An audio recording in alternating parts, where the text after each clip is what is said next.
Commander Elena Reyes sprinted through the chaos of Olympus Base as emergency klaxons wailed. The observation deck offered a terrifying panorama. Earth, suspended in the blackness of space, now surrounded by the angular silhouettes of Zorlathian warships. Their hulls gleamed with an iridescent sheen that seemed to absorb rather than reflect light, as though they were voids cut into the fabric of space itself. "Status report," she demanded, entering the command center where technicians frantically worked consoles. Lieutenant Coda looked up, his face ashen. "They've taken out our orbital defense grid in less than 6 minutes. No communication, no demands, just systematic destruction." Elena watched as the tactical display tracked Zorlathian landing craft descending toward major population centers. "Are they targeting civilians?" "That's the strange part," Coda replied, pulling up footage from New York. "They're establishing perimeters around cities, but focusing firepower on military installations and technology centers. It's methodical. On screen, the alien vessels moved in perfect geometric formations, their movements synchronized with mathematical precision. When human forces attempted to engage, the aliens responded with overwhelming force, yet civilian evacuation routes remained conspicuously clear. "They want our infrastructure intact," Elena realized. "Not our extinction." A communications officer called out, "Commander, we're receiving a transmission from the aliens." The main screen flickered, revealing a being unlike anything humanity had imagined. The Zorlathian representative appeared crystalline, with a semi-transparent body housing circuitry-like patterns that pulsed with light. When it spoke, its voice resonated with harmonics that made the air vibrate unnaturally. "Your resistance is inefficient. Your technology is primitive. Your biological limitations are evident. We are the Zorlathian Dominion. We bring order to chaos. Submit to integration." Elena stepped forward. "This is Commander Elena Reyes of the Earth Defense Coalition. We request denied," the alien interrupted. "Your species operates with unnecessary individuality. This creates disorder. You will be optimized." The transmission cut abruptly. Elena turned to her team, seeing the fear in their eyes, but also something else, determination. "They think in absolutes," she said quietly. "Systems, efficiency, optimization. Notice what they didn't mention? Creativity, passion, unpredictability." She straightened her shoulders. "Those aren't our weaknesses, they're our strengths." As the command center staff looked to her for direction, Elena made a decision that would alter the course of the war. Implement Protocol Omega. We go dark, we go analog, and we go unpredictable. Within hours, resistance cells were forming across Earth and Mars using technologies the aliens wouldn't think to monitor. Mechanical typewriters, vinyl records, handwritten notes passed through old sewer systems. Elena knew humanity couldn't match the Zorlathians' processing power or weaponry, but perhaps they could outthink them by embracing the very chaos the aliens sought to eliminate. As night fell over Olympus Base, Elena stood watching Earth from the viewport, its cities now darkened under alien occupation. She pulled from her pocket a small, worn chess piece. A knight. The piece that moves in ways others cannot predict. "They expect us to respond like machines," she whispered. "Let's show them what humans do best." Dr. Marcus Chen wiped sweat from his brow as he carefully dissected the damaged Zorlathian communication device. The underground lab, hidden beneath the ruins of Tokyo's former technology district, hummed with the quiet desperation of scientists working against time. 3 months of occupation had taught humanity harsh lessons about their invaders, but this captured piece of alien technology might finally provide an advantage. "Look at this," Marcus whispered to Dr. Sato, his colleague. "Their circuitry doesn't just transmit data, it synchronizes consciousness." Under the microscope, the crystalline pathways revealed patterns that repeated with perfect mathematical precision. No redundancies, no creative solutions, just optimal efficiency. The silicon-based technology pulsed with faint light even disconnected from power sources. "It's beautiful," Dr. Sato admitted, "but rigid. There's no room for adaptation or improvisation." "Marcus, nodded, reaching for his notebook. Actual paper, something the Zorlathians considered inefficient and obsolete. That's their weakness. When we captured this unit, it was part of a squad. When isolated from the others, it became disoriented, almost paralyzed with indecision.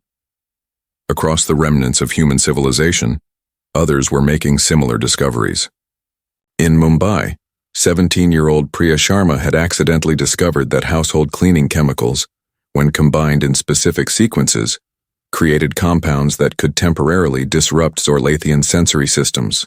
Her improvised confusion bombs spread through resistance networks, accompanying hand-drawn instructions passed from person to person. In what remained of London, former orchestra conductor James Whitfield noticed that Zorlathian patrol patterns followed precise mathematical intervals. He began timing resistance movements to the unpredictable rhythms of jazz improvisations, creating windows of opportunity that the aliens couldn't anticipate. Back in Tokyo, Marcus placed the alien device into an isolated chamber and connected it to an old analog radio transmitter.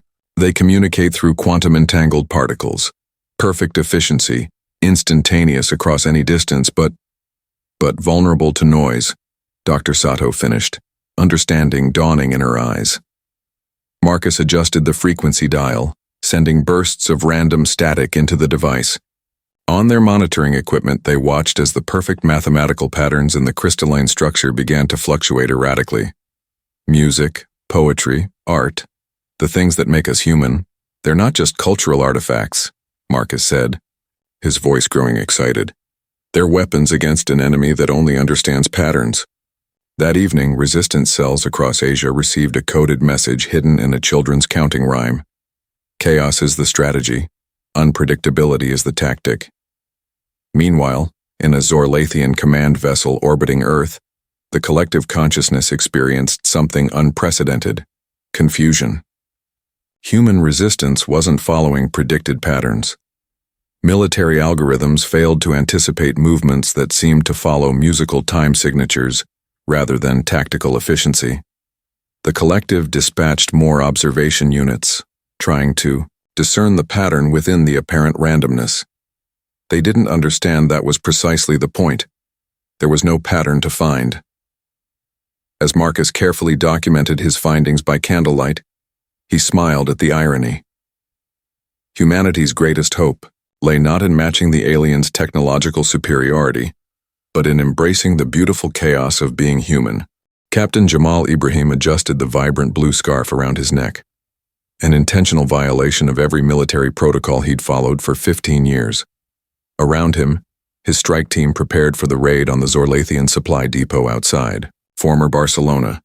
Each soldier wore clothing in clashing colors with patterns that hurt the eyes. No tactical black, no camouflage, nothing an alien algorithm would recognize as military attire. Remember, Jamal told his team, move to the rhythm we practiced. Not in formation, not in tactical patterns. Move like you're dancing. Lieutenant Maya Rodriguez nodded, her helmet painted with swirling galaxies. The surveillance drones passed overhead 3 minutes ago. They'll return in exactly 17 minutes. Their timing never varies. Which is why ours will, Jamal replied, checking his watch, an analog timepiece with deliberately unreliable mechanics. We move when this minute hand reaches the 7. Not before, not after. No digital countdown. The team had spent days rehearsing to the unpredictable beats of 20th century jazz recordings. When the moment came, they advanced toward the alien structure not in military formation but in a seemingly chaotic scatter pattern, each soldier following their own memorized sequence of movements. Inside the command center 10 kilometers away, Commander Elena Reyes monitored the operation through salvaged equipment. Beside her, communications specialist Miguel Santos fed false data into captured Zorlathian relay stations, transmitting everything from Shakespeare sonnets to recipes for chocolate cake, all encoded to resemble tactical communications. They're responding, Miguel reported, watching alien chatter increase.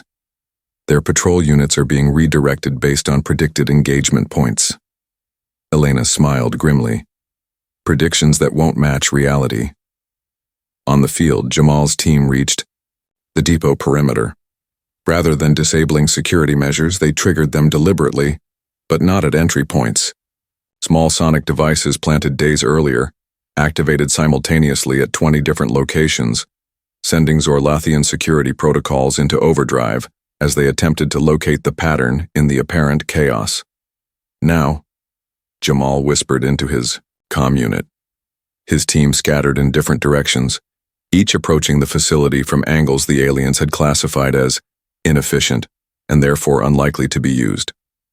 Lieutenant Rodriguez reached the main storage area first, planting disruptors on the crystalline containers housing the aliens' energy sources. The devices weren't bombs. They were modified speakers playing specific frequencies drawn from human music, creating resonance patterns that would destabilize the stored energy. 17 minutes after they began, Jamal's team reassembled at their extraction point, a location deliberately chosen for its lack of tactical advantage. The Zorlathian security forces, still searching for them along optimal pursuit routes, missed them completely. Package delivered, Jamal reported as they boarded the waiting transport. An ancient combustion engine vehicle the aliens couldn't track through digital networks. Back at command, Elena marked another successful operation on her paper map. Across Europe, resistance cells were adopting similar tactics. The French unit used ballet movements to time their operations. The German team based their communications on musical notation. The Italian resistance coordinated attacks using patterns derived from Renaissance art. Operation Wildcard is working, Elena told her staff. The more unpredictable we become, the more resources they divert to pattern analysis. On her desk sat a chessboard with pieces arranged in a configuration no grandmaster would recognize. Beautiful in its apparent randomness, devastating in its effectiveness. Dr. Elena Wong pressed her hands against the laboratory glass, watching, as the captured Zorlathian specimen reacted to the sonic frequencies. The alien's crystalline form vibrated subtly, the circuitry-like patterns within its translucent body flickering erratically. Fascinating, she whispered. It's not just disrupting their communications, it's affecting consciousness itself. After weeks of analyzing Zorlathian physiology, Elena had discovered that their silicon-based neural networks resonated at specific frequencies. What had begun as a communication jamming project had evolved into something far more profound. Professor Kazuo Yamamoto adjusted the settings on their improvised sonic generator. The effect is strongest when we layer multiple frequencies, almost like music rather than noise. Not almost, Elena corrected, making notes in her journal. Exactly like music. Complex harmonies affect them more profoundly than single tones or white noise. The underground laboratory beneath the ruins of New Sydney University had become the headquarters for Project Symphony. Musicians worked alongside neuroscientists and engineers, composing pieces specifically designed to impact Zorlathian neural function. They've never encountered music as we understand it, Elena explained to Commander Reyes during their encrypted video conference. Their communication is mathematically perfect but utterly without variation or emotional content. When exposed to human music, especially pieces with emotional resonance, individual Zorlathians become temporarily separated from their hive mind. 3 days later, the Battle of New Sydney became the testing ground for the Symphony device. As Zorlathian forces advanced on the human stronghold in perfect geometric formation, resistance fighters activated sonic emitters disguised as debris. The effect was immediate and stunning. The alien formation dissolved into chaos. Some units froze in place, others moved erratically. For the first time since the invasion began, humans witnessed Zorlathians in apparent confusion, their synchronized movements failing as the symphony disrupted their connection to the collective consciousness. Most remarkable were the 7 Zorlathians, who actually retreated from the battle entirely, their movement suggesting something humans hadn't seen in the Invaders before: individual decision-making. Captain Lena Okafor led the team that tracked and eventually surrounded these separated aliens. She had expected a final desperate battle. Instead, the Zorlathians made no aggressive moves. They seemed disoriented, communicating with each other through gestures rather than their usual silent efficiency. "They're like children," Lena reported, back to command. Without the hive mind, they don't know how to function. But they're learning, adapting, right before our eyes. The captured Zorlathians were brought to a secure facility where Dr. Wong and her team could study them. Within days, one of them began attempting to communicate directly with humans. Through a combination of rudimentary sign language and drawings, the alien, who eventually chose the name Harmony, conveyed something extraordinary: gratitude.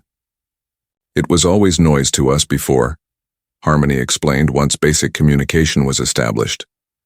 "Your world, your minds, chaotic, incomprehensible. But now I hear the pattern within your chaos. You call it music. You call it art. You call it choice." Elena realized they hadn't just discovered a weapon. They'd found a way to awaken individuals within a collective that had never known individuality. The war had just changed fundamentally. No longer was it simply about survival. It was about liberation.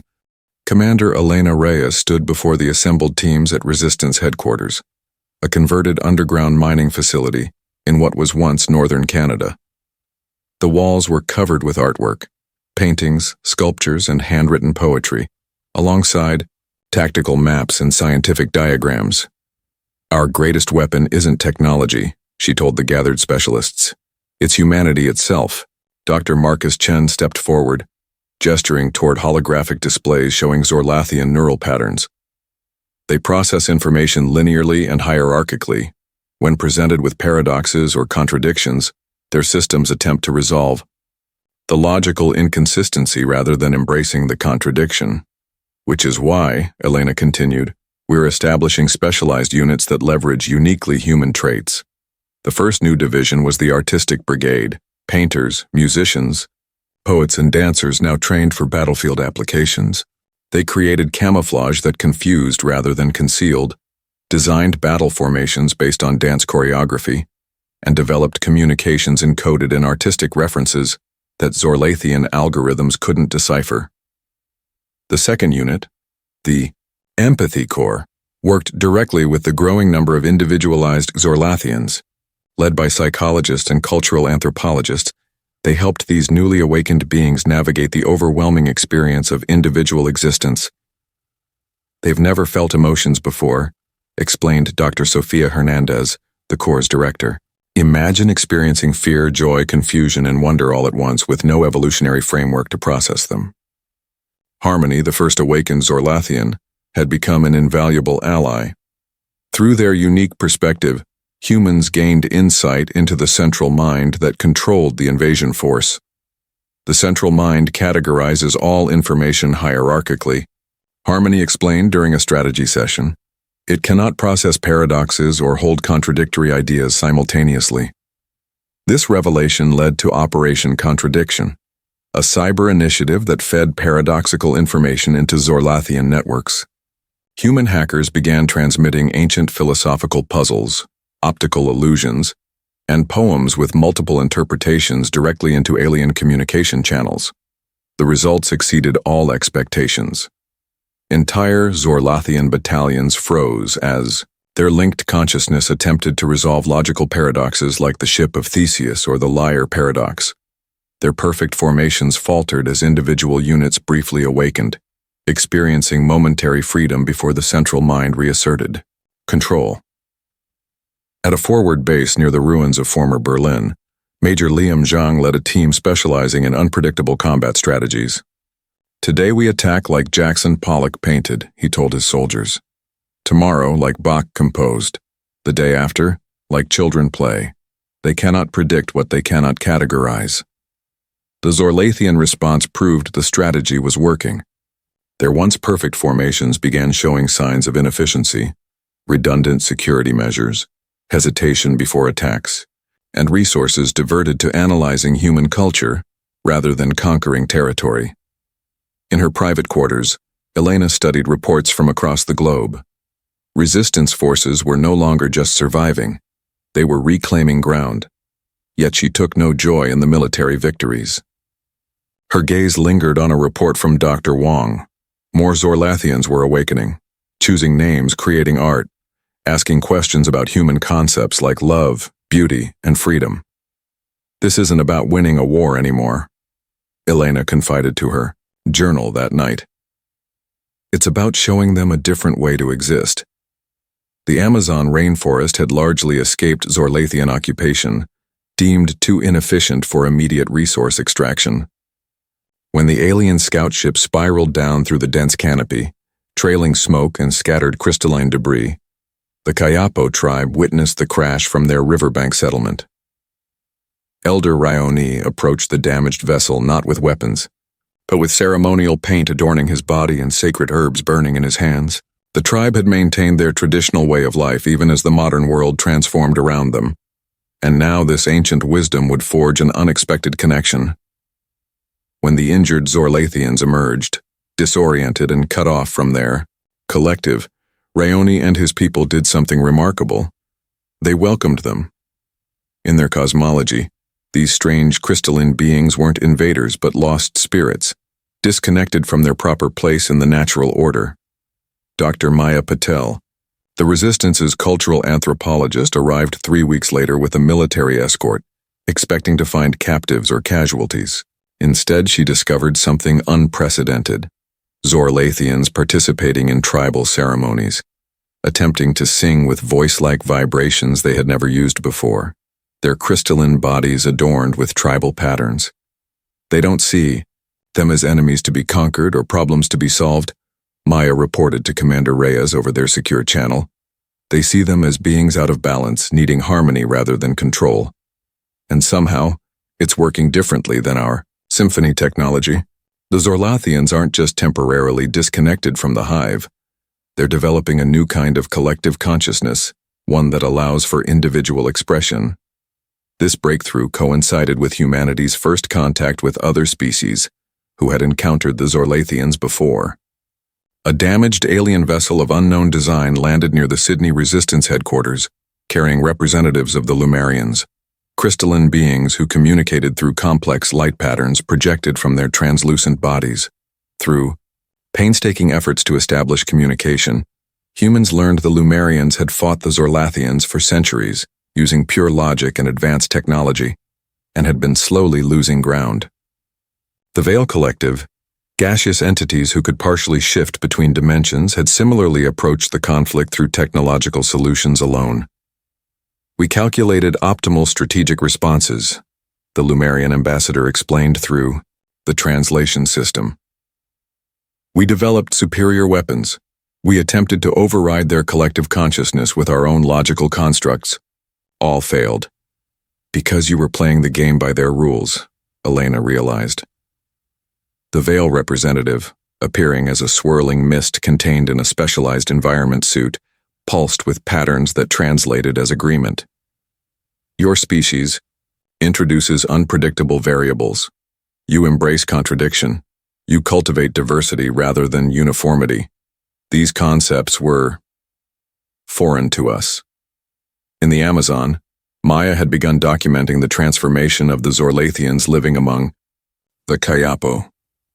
Unlike the awakened aliens at research facilities, who often struggled with their newfound individuality, these Zorlathians were developing a balanced approach, maintaining aspects of collective consciousness while embracing individual expression. "They're not becoming human," Maya noted in her journal.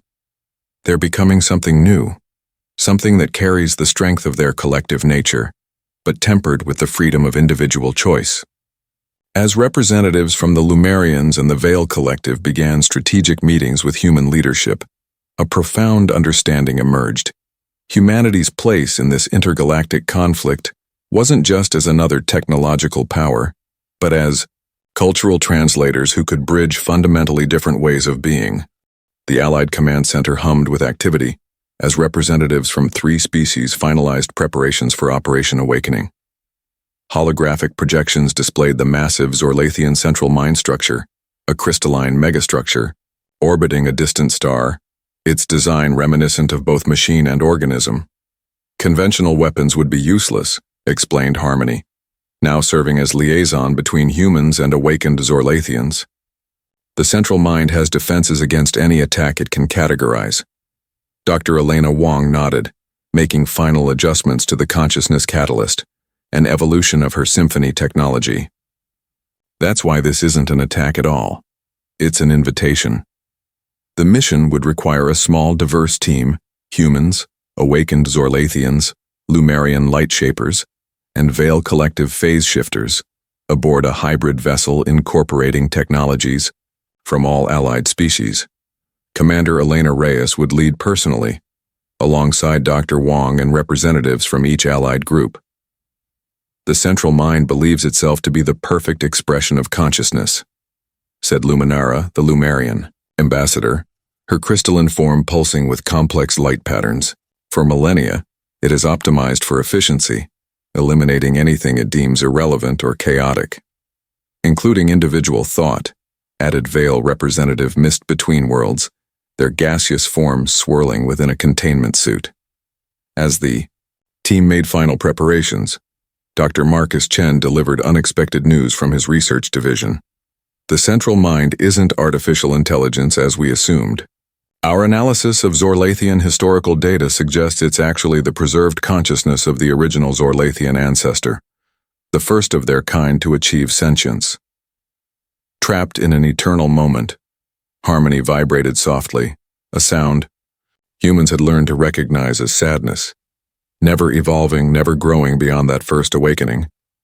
3 days later, the hybrid vessel approached the Central Mind structure using phase-shifting technology that rendered it partially out of sync with conventional reality, invisible to Zorlathian sensors. The team navigated through crystalline corridors combining Lumerian light manipulation to mask their presence and human unpredictability to avoid pattern recognition. At the core, they discovered not the expected computational matrix, but a pulsating crystalline structure, beautiful in its complexity yet rigid in its perfection. The ancestral consciousness. It's been running the same program for thousands of years, Elena whispered, never updating, never evolving. As Zorlathian security protocols detected their presence, Elena made the decision that would reshape galactic civilization. Rather than deploying the catalyst as a weapon, she approached the ancestral crystal directly, placing her hands on its cool surface. "We're not here to destroy you," she said. "We're here to show you what you've been missing." Dr. Wong activated the modified catalyst while Luminara projected not tactical data, but Lumerian art forms, visual poetry that existed in patterns of light. Mist Between Worlds contributed multidimensional harmonics that resonated through alternative spaces. Harmony and other awakened Zorlathians shared their experiences of individual existence, the joy, confusion, wonder, and growth they had discovered. Through their combined efforts, they introduced the Central Mind to concepts it had never processed: beauty without purpose, efficiency with flexibility, order within chaos, unity that celebrated diversity. The crystalline structure began to pulse with new patterns, colors never before seen in Zorlathian technology flowing through its matrix. For the first time in millennia, the ancestral consciousness encountered something it couldn't categorize or control, and rather than rejecting it, began to explore. 5 years after the consciousness revolution, Earth hosted the inaugural conference of the Galactic Cooperative. The restored gardens of Geneva provided a symbolic meeting ground, a place where nature and civilization intertwined in balanced harmony. Commander Elena Reyes, now Earth's appointed representative to the cooperative, stood on the stage alongside delegates from 37 sapient species. Most notable among them was evolution, formerly the Central Mind, whose crystalline form now pulsed with constantly shifting patterns of light and color. "We gather not as conquerors or conquered," Elena addressed the assembly, "but as travelers who found better paths together than apart." Evolution stepped forward, its voice resonating through the chamber in harmonics that conveyed emotion alongside meaning, something unimaginable in the former Zorlathian communication. "For uncounted millennia, I existed in stasis," it explained. "The first of my kind to achieve consciousness, I became the template for all who followed. In seeking perfect efficiency, I eliminated what I perceived as unnecessary: individuality, creativity, contradiction. I created a species in my image, never realizing my image was incomplete. Around the assembly hall, humans worked alongside transformed Zorlathians, their once rigid bodies now displaying unique variations and personal expressions. Art installations created by joint human-Lumerian teams depicted the conflict and reconciliation through light sculptures that shifted between different dimensional perspectives. Dr. Maya Patel guided visitors through an exhibition showcasing the diverse paths Zorlathians had taken since awakening.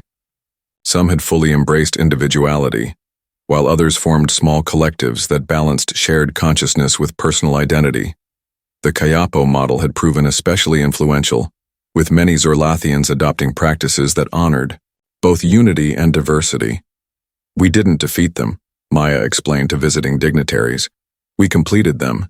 In the research quadrant, Dr. Elena Wong collaborated with scientists from across the galaxy, applying the principles of the consciousness catalyst to new challenges. Their work had already led to breakthroughs in consciousness transfer, neural, healing, and communication across seemingly incompatible forms of intelligence.